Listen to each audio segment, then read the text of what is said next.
Itulah rakyat Malaysia ni kena ubah mindset dia. Guna perundingan tanah ni selagi dia tidak memasukkan duit ke dalam akaun personal dia.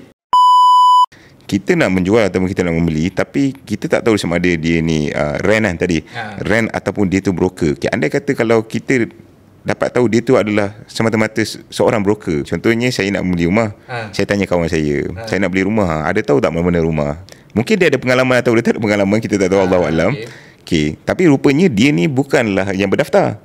Tapi dia yang contohnya nak ambil kes tu lah. Betul. Kalau anda kata kalau kita berminat rumah tu, kita mestilah nak berurus dengan yang berdaftar. Betul. So bagaimana kita nak beritahu kepada si kawan tu ataupun kepada broker tu, so called broker tu, yang kita tak nak berunding dengan dia. Mesti ada kes seperti ni, betul tak? Betul.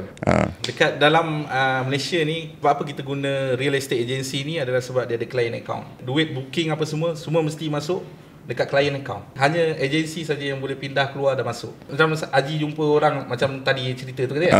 Tiba-tiba dia bagi nombor account dia personal. Tiba-tiba masuk. Booking beli rumah 300,000, 10%, 30,000 masuk dekat dalam account. Betul lah. Kan masuk dalam account tu. Lepas tu Haji apply loan reject. Dia dah guna lah 30,000 tu.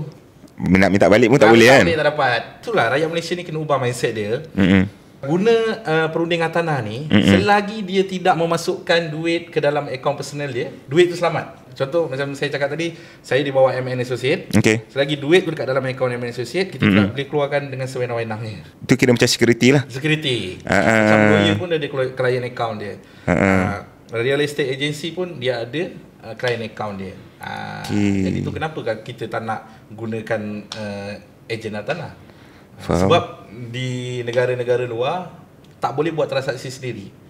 Kena guna ejen tanah juga. So selalu dalam proses jual beli rumah ni, berapa pihak yang selalu akan terlibat? Owner, lawyer, ejen. Ada lagi lah kalau kita beli rumah subsale, valuer, banker. Banyak lagi lah authority yang lain. Sebab kalau nak pindah milik, pejabat tanah. Anda kata kalau engage dengan perundingan tanah yang bertauliah, dia akan uruskan lah semua tu. Dia akan uruskan semua tu. Faham. Kita sendiri. Dia dah ada source benda tu. Memang dah ada lorongan kat situ dah.